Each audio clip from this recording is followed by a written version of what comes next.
سلام، علی بیگدلی هستم و با جلسه پنجم از فصل اول آموزش برنامه‌نویسی پایتون در خدمت شما هستم. بعد از یک غیبت طولانی و با مشقت بسیار خلاصه موفق شدم که این بخش رو هم برای شما ضبطش رو شروع بکنم. امروز می‌خوایم در مورد نوع پیشرفته‌تری از متغیرها صحبت بکنیم که نسبت به متغیرهای پایه‌ای که تا الان و در جلسه گذشته تعریفش رو دیدیم یه مقداری بحث پیشرفته‌تری دارن و می‌خوایم ببینیم که لیست ها یا آرایه ها یا کالکشن ها این اسمای مختلفی هستند که تو زبان‌های برنامه‌نویسی مختلف به این کانسپت یا این مفهومی که ما داریم در مورد صحبت می‌کنیم اطلاق میشن و در پایتون به اونها لیست میگیم. می‌خوایم در مورد اونها صحبت بکنیم و در مورد ویژگی هاشون و مزیت‌ها و معایبشون، شاید کمتر معایب بیشتر مزیتشون با هم دیگه صحبت بکنیم، ببینیم که به چه صورت به کار میرن و به چه کاری از ما میرن. خب لیست یعنی همونطور که واضحه یه لیست یه کالکشنی از یه مجموعه ای از یک به اصطلاح مکان‌هایی از حافظه است که برای ما مجموعه از متغیرها یا مقادیر ثابت رو میتونه نگه داره و ما میتونیم اونها رو به شکل مجموعه‌ای بهشون نگاه بکنیم. برای مثال من اگر یه متغیری داشته باشم، خب این تعریف متغیر رو ما دیدیم قبلا و من میتونم خب همینجوری به همین شکل اینا رو ادامه بدم و هی متغیرهای جدیدی رو اضافه بکنم. خب این کار طاقت فرسایی هست و لازم نیست که اصلا کار استانداردی نیست، ولی حجم متغیرها و اسمای ما انقدر گسترش پیدا میکنه که من اگه 1000 تا عدد مختلف رو بخوام داشته باشم و همه رو با هم دیگه جمع بکنم و در متغیر باشن، باید 1000 تا اسم مختلف در اینجا به ترتیب تعریف بکنم و در انتها حالا هر 1000 تاشو باید دونه دونه بخوام با هم دیگه جمع بکنم. ما عملگرهای جمع رو در جلسات گذشته دیدیم و خب این کار سختیه. در ضمن اینکه با انجام این کار ما از حلقه ها نمیتونیم استفاده کنیم. حلقه ها رو مفاهیمی هست که در فصل‌های آینده در موردش صحبت خواهیم کرد و به علتی که اسمای گسسته‌ای هستن که ما نمیتونیم ازشون استفاده بکنیم. یکی از راه‌هایی که متغیرهایی که از لحاظ کانسپچوال و اصطلاحاً مفهومی با هم دیگه ارتباط دارن رو در قالب یک لیست بیان می‌کنیم و همه اونها رو معرفی می‌کنیم به لیست. این لیست مزیت‌های زیادی داره و هم این جلسه هم با گذر زمان با مزیت‌های لیست بیشتر آشنا میشیم. حالا من میخوام یک متغیر لیست تعریف کنم. تعریف متغیر لیست درست مانند تعریف بقیه متغیرها هر آنچه که دوست داریم می‌نویسیم. به عنوان اسم متغیر قوانین متغیرها همچنان در لیست ها برقراره. مثل با یک پروژه باز و بسته در حقیقت اعلام میکنیم که من از پایتون قصد دارم که متغیر لیستی رو یا یک متغیر لیست تعریف میکنم. در حقیقت این باز و بسته نماینده متغیر لیست هستند. با بیان عبارت هایی که میخوایم یا کانستنس ها و حتی وریبل های خودمون میتونیم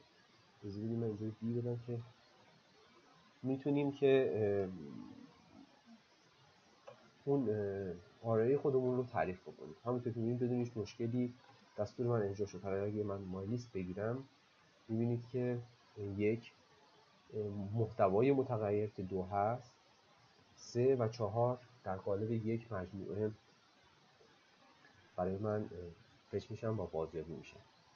حالا اگر من بخوام متغیر اول خودم رو بازیابی بکنم و ببینم که متغیر اول من در مای لیست یا ایندکس اول اصطلاحاً میشه چه هست، باید به این شکل اون رو بازیابی بکنم. اگه دقت بکنید من اینجا 0 دادم و نتیجه 1 رو گرفتم، یعنی اولی عنصری که در اینجا وجود داره. این یکی از تعاریفیه که خب شاید یه مقداری با مفاهیمی که ما میشناسیم در شمردن متفاوت باشه. ما در زبان‌های برنامه‌نویسی عموماً زیرو بیس هستن و اونها ایندکس ها یا آرایه ها یا لیست ها از 0 شروع میشن.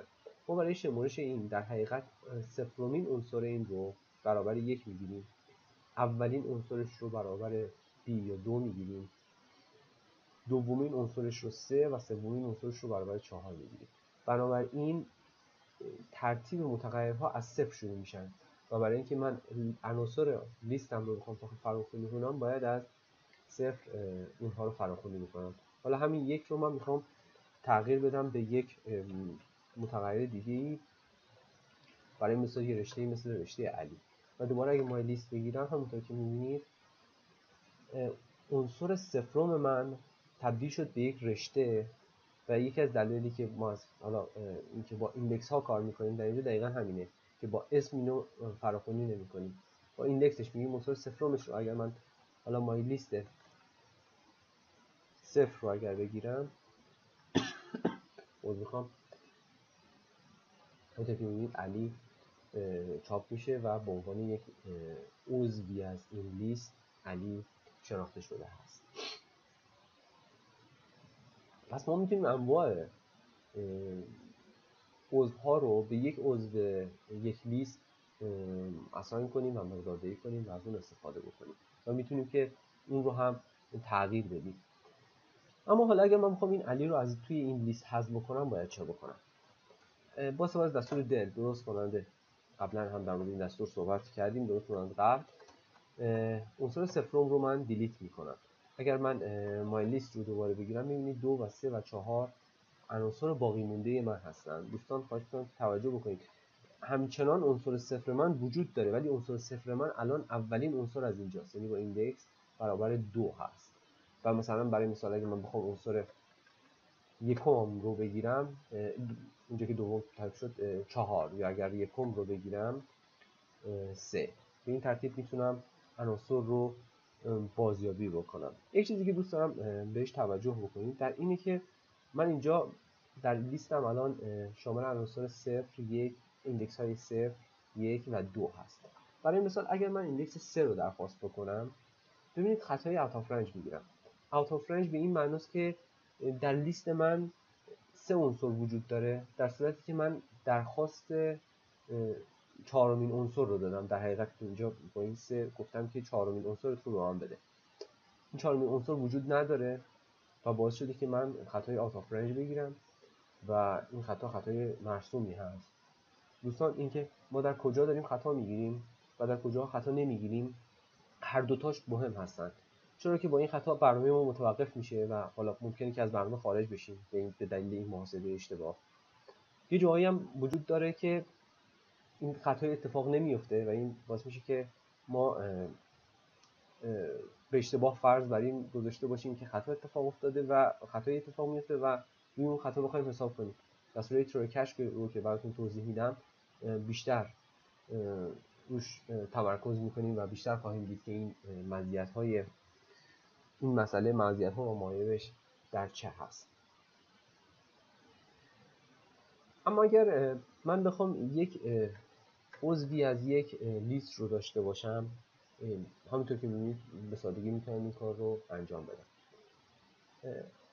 یکی از بحثایی که خیلی مطرحه اینه که من چجوری میتونم از یک لیست یک مجموعه از اجزا یا اصطلاحاً بهش میگن ساب لیست یا سلایس رو از اون لیست بخوام. من مای لیستمو یه مقداری گسترشش میدم و لیست رو هم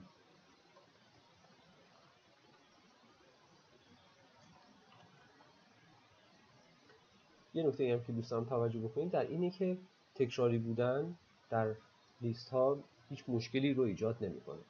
این برخلاف بحث دیکشنری ها هست که در اینجا بعداً در مورد صحبت خواهیم کرد، ولی در اینجا تکرار هیچ مشکلی رو برای ما درست نمیکنه. الان عنصر صفرم یکم من برابر 3 هست، دوم و سوم من هم برابر به ترتیب برابر 4 و 3 هست دوباره و این عنصر 3 در عناصر اول و سوم تکراری هست.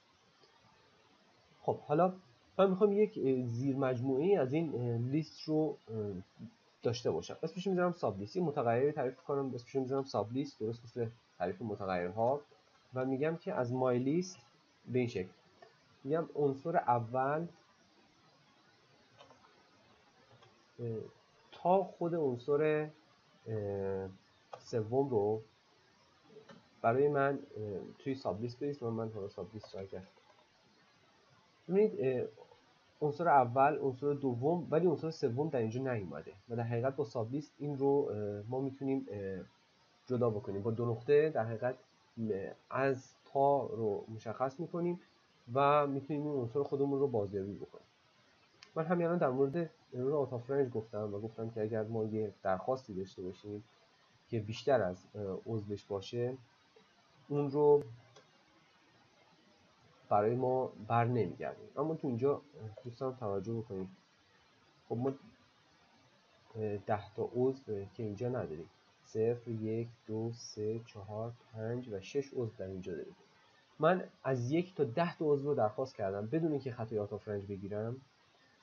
میبینید که تمامی اعضایی که وجود داشت تا جایی که ممکن بود به من داد، یعنی تا آخرین عضو رو، از 1 تا آخرین عضو رو به من داد و از این طریق یه جوری اعلام میشه کرد که اینجا این خطای آوت آف رنج اتفاق نمیفته. در حقیقت هر اونچه که داشته باشه رو در اختیار شما قرار میده و شما میتونید از اون استفاده کنید بدون هیچ خطایی.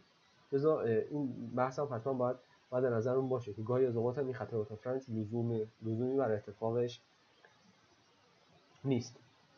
در مورد ساب لیست ها صحبت کردیم، اما اینکه یکی از مباحث قشنگی که خود لیست ها دارن در اینی که من برای مثال تو اینجا عنصر دوم یا سوم آرایم رو برابر با ساب لیستی قرار میدم که همین الان از مشتق کردم و شامل 3 و 4 هست.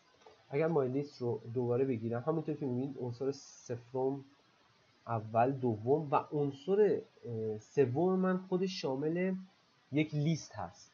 حالا برای مثال من اگه عنصر سوم رو ببینم و عنصر صفرم سوم رو بخوام، میبینید که عدد 3 نمایش داده میشه. به همین ترتیب برای عنصر یکم هم عدد 4 نمایش داده میشه و مسلمه که اگر عدد 3 رو بدیم آوت آف رنج میگیم. این آوت آف رنج در حقیقت آوت آف رنج عدد شامل این متغیر نیست، شامل ساب لیست داخلی اون هست که بهش اساس شده. پس ما در داخل متغیر لیستمون میتونیم انواع مختلفی از متغیرها رو هم ذخیره بکنیم. بعدها خواهیم دید که حتی اینجا میشه کلاس هایی رو هم ذخیره کرد و نگهداری کرد. خب بحث بعدی که میخوام در موردش صحبت کنم بحث کانکت کردن لیست هاست. ما با استفاده از دستور پلاس و با استفاده از دستور جمع میتونیم دو تا لیست رو با هم دیگه کانکت کنیم. کانکت کردن به این معناست که دو تا لیست رو به هم دیگه بچسبونیم و در قالب یک نتیجه نمایش بدیم. ما الان مای لیست رو داریم. اجازه بدید مای لیست رو عنصر سومش رو به یک عدد ساده برگردونم که ببینیم که خب به این شکل ما مای لیست رو داریم. اگر من مای لیست رو جمع بکنم با یه لیست دیگه ای، برای مثال دو تا عدد کاملا بی‌ربط، همونطور که می‌بینید نتیجه خروجی لیست اول و لیست دوم هست. در حقیقت ما از مای لیست تحت این عنوان هم میتونیم استفاده بکنیم، علامت پلاس مساوی 50 و 90، با این تفاوت که اگر من این دستور رو اجرا بکنم خروجی مسلما در داخل مای لیست ریخته نمیشه و مای لیست همچنان مقادیر قبلی خودش رو که شامل این چند مقدار هست رو نگهداری میکنه. اما این دستور پلاس مساوی باعث میشه که مای لیست خودش مقدار بگیره. اگر من مای لیست رو دوباره برای شما بگیرم میبینید که خالی است. اگر مای لیست رو پلاس مساوی بذارم و با برای مثال 50 و 90 مقدار دهی بکنم، مای لیست رو همینطور که میبینید مای لیست تغییر کرد خودش.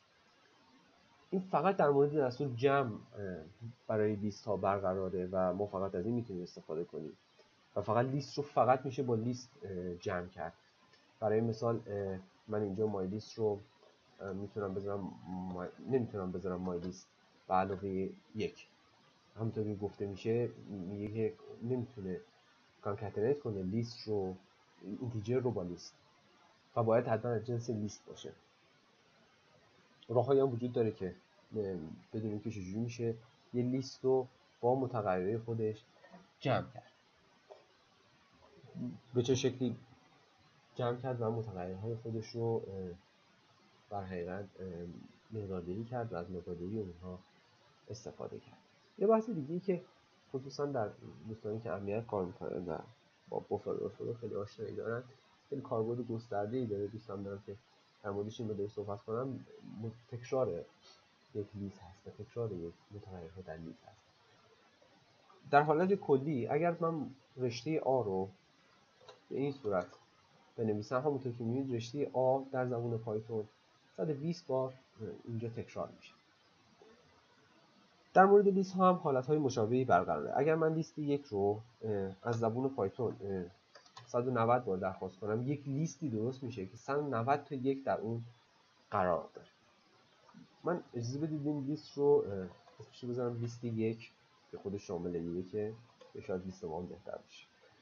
و این خاصیتی خودمون رو درش قرار بدیم. اگر لیست وان رو بگیریم 190 تا یک در اون ذخیره میشه. از این طریق میتونیم یه تکراری رو لیست ها داشته باشیم، برای خصوصا برای مواردی که موارد امنیتی که میخوام با بفر اتفاق بیفته، هیپ اورفلو و خطای این چنینی، دوستانی که با امنیت آشنایی دارن این خیلی کمک میکنه و یه چیز خیلی مرسومی است استفاده از این متد، خصوصا همین متغیر آ. و یه روشی واسه تکرار اینها و این هم یکی از راه‌های تعریف لیست ها هستن. ما با این لیست هایی که تعریف کردیم یک سری فانکشن ها یا توابعی وجود دارن. حالا اینکه توابع چی هستن بعدا باهاش آشنا خواهیم شد، اما یک سری توابعی وجود دارن که قبل از اون به درد ما میخورن برای اینکه ببینیم که ما با لیستمون بیشتر کار کنیم. همین لیست وان رو ما فرض کنیم که این 190 رو در جای مقداردهی کردیم و نمیدونیم چقدره. اینکه طول این لیست رو بخوایم بفهمیم، باید با استفاده از دستور لن ما میتونیم لنگث یا طول اون متغیر خودمون رو بازیابی بکنیم. اگر اینجا من لنگث رو بگیرم میبینید که 190 هست، یا لن رو برای مای لیست تعریف بکنم میبینید که طولش 9 هست، یعنی اعداد که در اون وجود داره به تعداد 9 هست. دوستان یه چیزی رو توجه کنید، اگر من از صفر بخونم اینو 0 1 2 3 4 5 6 7 و 8 هست. از صفر اگر ایندکس یعنی زیرو بیس بخوام این رو عمل بکنم و ایندکس زیرو بخوام بخونم به 8 میرسم، ولی طول رو در حقیقت عدد حقیقی رو میده، یعنی از صفر نمیشمره و به علاوه یکه. طول در همیشه در اغلب زبان‌های برنامه‌نویسی، تا جایی که من میدونم در همه زبان‌های برنامه‌نویسی، طول همیشه بر حسب از یک شروع میشه و ولی ایندکس ها همیشه از صفر شروع میشه و ایندکس ها با صفر شروع میشه. پس تفاوت بین این دوتا رو حتما باید بهش توجه کنید. من یک بار دیگه متغیر با مای لیستمو میگیرم، همینطور که میبینید ببخشید این کسالت هم برای ما تمامی نداره.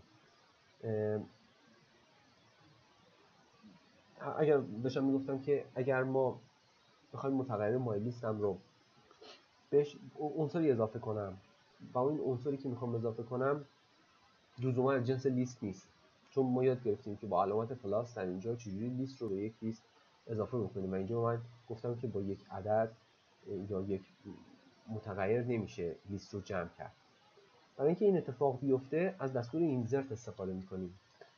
اگر من مای لیست رو بذارم و اینزرت رو بذارم، برای مثال من جای عنصر صفرم میخوام یک متغیر اضافه بکنم و بقیه عناصر رو اصطلاحاً میگن شیفت بدم، همه عناصر یه دونه برم به سمت جلو، اینزرت میکنم در صفر و عدد برای مثال عدد مشخص 100 رو، و اگر مای لیست رو دوباره بگیرم ببینید عنصر صفرم من شد 100 و بقیه یه دونه شیفت پیدا کردن به این سمت، یعنی همگی اگر من حالا مای لیست رو برای صفرم بگیرم میبینید 100 هست و یک عنصر یکم هم برابر یک هست که قبلا عنصر صفرم هم بود و به این ترتیب من میتونم اینزرت کنم بین یک عضو رو با ایندکسش در ایندکسی که میخوام.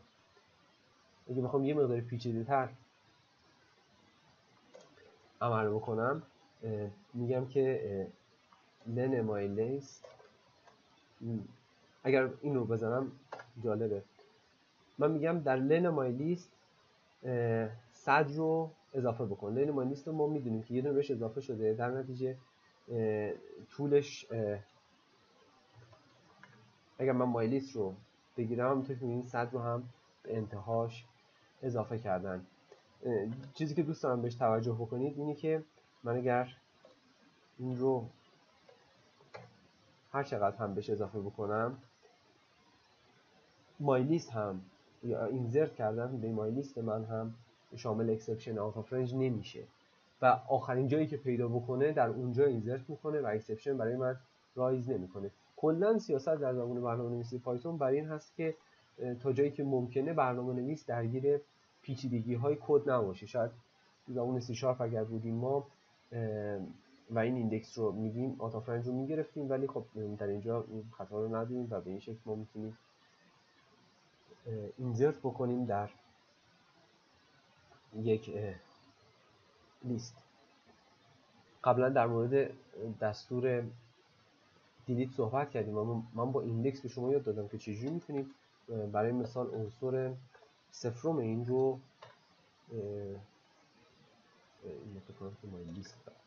عنصر سوم این رو صفرم این رو پاک بکنیم.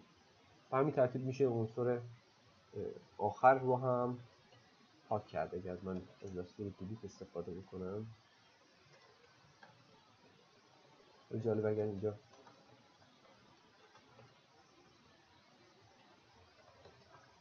یه مقدار پیچیدگی اینجا، حالا خطای آوت آف رنج گرفتم. چرا؟ چون از لیست عنصر آخرش رو خواستم و خطای آوت آف رنج میگیرم. برای اینکه این اتفاق نیفته یه دونه از این کم میکنم که همونطور که گفتم همیشه لنگث از یک شروع میشه و برای همین یه دونه همیشه جلوتره. حالا من اگه مای لیست رو دوباره بگیرم میبینید که یه دونه از سطرهای قبلی کم شده. چندین بار این تکرار میکنیم که تمامی سطرهایی که اضافه کردیم رو برامون حذف بکنه.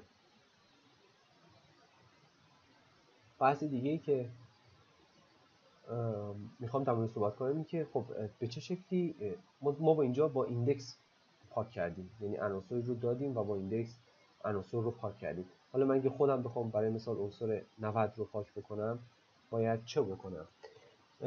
با استفاده از دستور ریموو به این شکل میخوام که عنصر 90 رو پاک بکنه و مای لیست رو اگر بگیرم میبینید که 90 دیگه در اون وجود نداره. برای مثال 50 رو هم حالا ایزی بدیم 50 رو بهش احتیاج داریم برای مثال بعدیمون، هم 50 خوب هستم. 50 رو هم پاک بکنیم. اگر من مای لیست بگیرم اینجا not defined میگیریم بخاطر تعریف نشده. مای لیست بگیرم میبینیم که عنصر 50 رو هم در اینجا نداریم. یکی از بحث‌های بسیار بسیار جذابی که شاید در بین اعداد مطرح باشه اینه که این اعداد رو ما به صورت مرتب بتونیم داشته باشیم در اینجا. و الان ببینید اینجا ترتیب بندی من به شکلی هست که 1 در اینجاست، 2 در اینجاست، 3 و 4 همه چی به هم ریخته است. من میخوام که از 0 1 2 3 4 به صورت مرتب شده این رو داشته باشم. من اگر مای لیست رو اصطلاحاً سورت بکنم و مای لیست رو دوباره بگیرم، همونطور که می‌بینید عنصر صفرم به ترتیب عددی مرتب شدن. یکی از نکاتی خیلی دوست دارم بهش توجه کنید برای مثال عنصر سوم رو من به یک رشته‌ای عوض بکنم، برای که شما نشون بدم ببینید عنصر صفر من به این شکل هست. من اگر از مای لیست رو سورت بکنم یا مرتب بکنم میبینید که خطا میگیره و میگه که نمیتونه طول رو در اینجا حساب بکنه. برای این باید فانکشن مشخصی تعریف بشه که حالا تعریف فانکشن ها رو بعداً براتون خواهم گفت و اینکه چجوری از آن فانکشن رو باید استفاده کنید برای اینکه این سورت رو بتونین براش تعریف کنید.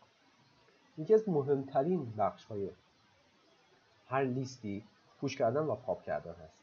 یعنی اضافه کردن که اینزرت رو براتون گفتیم. پاپ کردن به این معناست که اون عنصر رو برگردونیم و از لیست حذفش کنیم. برای مثلا من اگه مای لیست رو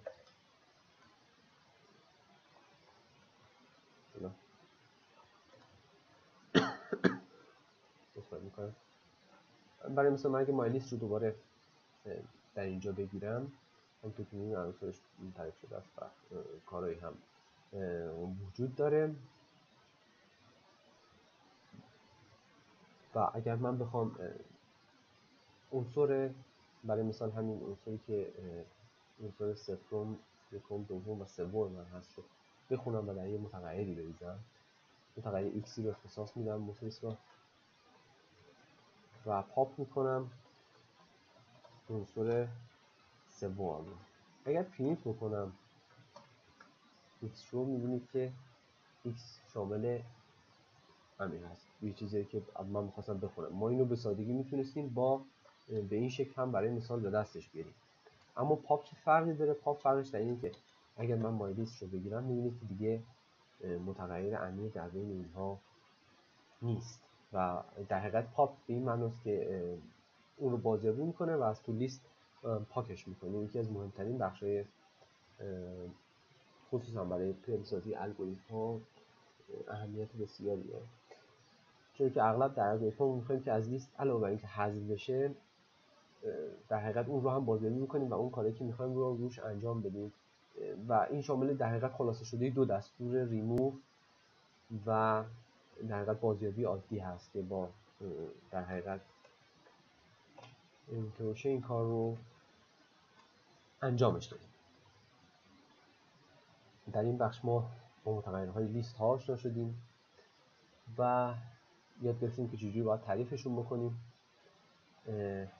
اینکه انواع متغیرها رو میتونیم در داخل یک لیست نگهداری بکنیم و اینکه چجوری میتونیم متغیرها رو عوض بکنیم، چجوری میتونیم پاکشون بکنیم، چجوری میتونیم یک ساب لیست رو براش تعریف کنیم و از ساب لیست اصولا چه هست. در مورد اکسپشن ها صحبت کردیم و اینکه خطاها در بعضی جاها رخ میدن و در بعضی جاها ممکنه رخ ندن و خطای ایندکس آت آف رنجی که از خطاهای معروفی بود که در موردش صحبت کردیم. مسلماً شما اگر کوچکترین تجربه هم با زبون پیدا بکنید، بارها و بارها به این خطا برخواهید خورد به حدی که حتی گاهی بهش عادت میکنید و ندیدنش ممکنه که ناراحتتون بکنه. با کانکتنت کردن یا چسبوندن